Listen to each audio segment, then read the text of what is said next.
Natureza, educação. Que relação existe entre elas? O homem aprende no contato com a natureza ou tentando dominá-la? E o que isto tem a ver com o mundo em que vivemos, com o nosso cotidiano? Para entender melhor estas questões, vamos viajar juntos pela história da educação ambiental.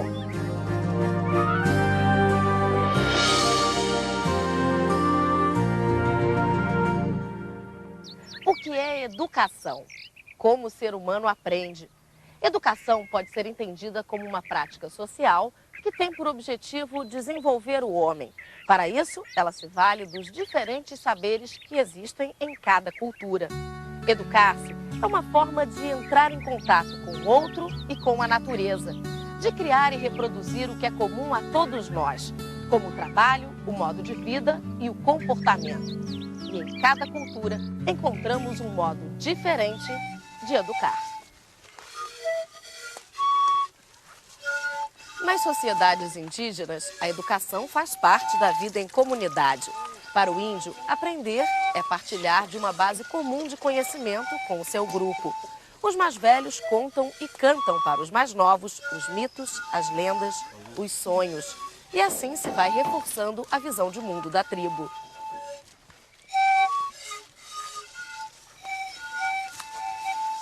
Todo povo indígena tem a sua história. A história de vida, a história do trabalho, a história da terra, a história da tradição e a história de todas as convivências daquele povo indígena.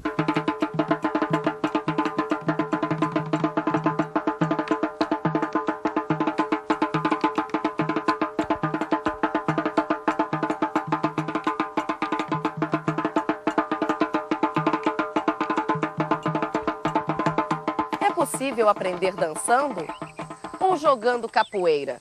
O professor Joel Rufino acha que sim. Há diversas maneiras de aprender. A maneira africana de aprender, que foi transmitida aos afrodescendentes, é a maneira mais profunda, que é a maneira de aprender através do segredo. Através do segredo se penetra na alma profunda das coisas. Por exemplo, a relação que os africanos, de um modo geral, têm com a natureza é positiva, é de proteção, é de simbiose, é de troca permanente. Isso só é possível porque nessa cultura o aprendizado é sempre uma penetração no mistério das coisas. Essas culturas africanas, com essa ideia de aprendizado, com essa maneira de aprender pelo corpo, com esse objetivo de penetrar no segredo das coisas, funciona em nosso país hoje como um elemento de resistência das classes populares à opressão, a tudo isso que caracteriza a vida da nossa sociedade hoje.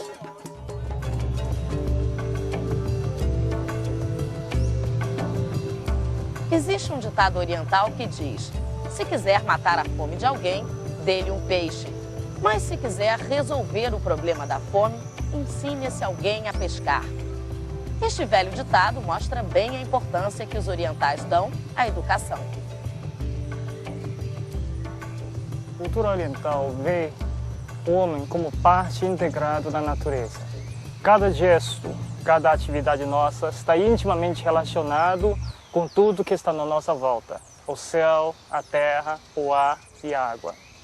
Portanto, nós precisamos de maior grau de consciência da nossa situação e daquele que está na nossa volta. Isso você pode ver nas práticas de Tai Chi, por exemplo. Nós utilizamos movimentos suaves, respirando, trocando energia com a natureza através de gestos suaves. E através dessas práticas nós podemos perceber cada vez melhor a nossa situação e a nossa convivência orgânica com o mundo. Isto é respeito pela natureza. Até o século V a.C., os mitos, a religião e a arte da Grécia se inspiravam na natureza. Deuses e deusas regiam a colheita, o plantio, a caça. A coruja, por exemplo, era símbolo da sabedoria. E a educação moderna? Como é que ela aborda a relação do homem com a natureza? A sociedade ocidental moderna inaugura um modo muito peculiar de abordar a relação da sociedade com a natureza. Ela, de um lado, vê a natureza como fosse um objeto, algo, né, uma fonte inesgotável de recursos, e de outro lado ela vê o homem como se fosse o senhor e o dominador de todas essas coisas, como se não houvesse nenhum limite nessa relação da sociedade com a natureza.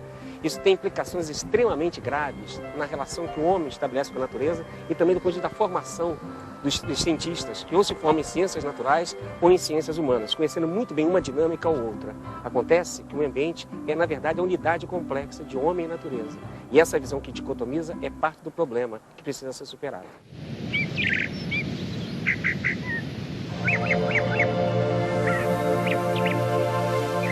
Cada cultura cria sua própria noção de natureza. No século XX, o conceito de natureza predominante na cultura ocidental começou a ser questionado com o surgimento do movimento ambientalista. A sociedade ocidental moderna vem sofrendo vários tipos de análises críticas, dos quais eu destacaria 3 pela importância que ela tem para o movimento ambientalista. A primeira delas começou a ser feita pelos anarquistas, pelos socialistas e pelos comunistas, e que apontava exatamente para a desigualdade social produzida pelo sistema. Um segundo tipo de crítica foi feito sobretudo pelos antropólogos, que chamavam a atenção para essa característica do mundo ocidental europeu, que tende a se apresentar sempre expandindo o seu próprio modo de vida como se fosse o único, não respeitando outras formas de existência de outras culturas. O movimento ambientalista surge nos anos 60 apontando um terceiro tipo de crítica que não exclui as anteriores, as engloba e tenta superá-las. A crítica, sobretudo, é que mostra que a sociedade ocidental tem limites na sua relação com a natureza. E esse limite mostra, sobretudo, que a sociedade ocidental não pode generalizar para toda a humanidade aquilo que só deu para uma parte. Por exemplo, 20% da humanidade, que é o primeiro mundo que consome 80% dos recursos naturais do planeta. Esse modelo não pode se generalizar para todo mundo, que significa exatamente que é um modelo contra a natureza e não com a natureza. Eis o desafio que nós temos que enfrentar. As críticas do movimento ambientalista começaram a ter repercussão mundial na década de 70. Estocolmo, Suécia, 1972.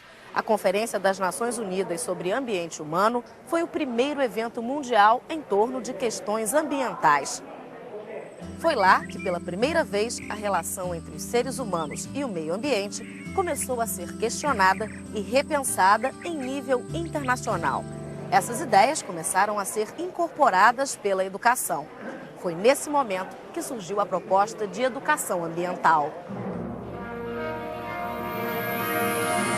Belgrado, 1975.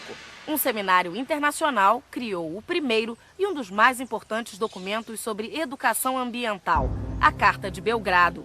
O documento de Belgrado propôs a adoção de uma nova ética global, voltada para o combate à fome, à miséria, ao analfabetismo, à poluição e à exploração do homem pelo homem. Foi nesse momento que as questões sociais começaram a ser consideradas juntamente com as questões ambientais.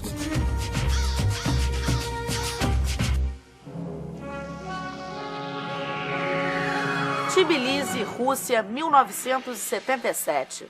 50 países se reuniram na primeira Conferência Internacional de Educação Ambiental, que reafirmou as posições do Seminário de Belgrado. Foi lá que pela primeira vez ficou explícita a necessidade de se considerar de forma igualitária o meio social, o cultural e o ecológico. A partir de Tbilisi, a educação ambiental começou a ser concebida dentro de um novo ângulo, como um projeto transformador, crítico e político. Nem sempre este caráter crítico e transformador esteve presente nas propostas de educação ambiental. Nos países desenvolvidos, mesmo depois de Tbilisi, a proposta de educação ambiental priorizava a preservação do meio natural. Foram principalmente os países do terceiro mundo que passaram a adotar uma abordagem crítica, integrando os meios natural e social em seus projetos educativos. Rio de Janeiro, Brasil, 1992. Conferência das Nações Unidas sobre Meio Ambiente e Desenvolvimento. Mais de 170 países se reuniram no maior encontro organizado pela ONU. A Rio 92 consolidou o conceito de desenvolvimento sustentável, a necessidade de compatibilizar o desenvolvimento com a proteção do meio ambiente. O Tratado de Educação Ambiental para Sociedades Sustentáveis foi um dos resultados da Rio 92. A partir daquele momento, a educação ambiental se estabeleceu como um importante instrumento de conscientização para uma efetiva participação da sociedade nas tomadas de decisão. A educação ambiental deve ocorrer como um processo permanente, voltado para a formação de sociedades socialmente justas e ecologicamente equilibradas. Mas isso requer responsabilidade, tanto na esfera individual quanto na coletiva, em nível local, nacional e planetário. Gente ali, picotando. No Brasil, em 1999, foi instituída a lei que criou a Política Nacional de Educação Ambiental. Foi o primeiro país da América Latina que reconheceu oficialmente a educação ambiental como instrumento para buscar padrões mais sustentáveis de sociedade. Segundo a lei brasileira, a educação ambiental não é uma disciplina escolar, é um processo permanente, voltado para a vida, no seu sentido mais profundo. Vida que surge das relações entre os seres que habitam o planeta, elos de uma mesma cadeia. Aqui no Aterro do Flamengo, durante a Rio 92, aconteceu o Fórum Global. Belo cenário, não é? Um lugar perfeito para nos perguntarmos: será que aumentou o nível de consciência ambiental no planeta? Estará a educação ambiental cumprindo de fato seu papel transformador?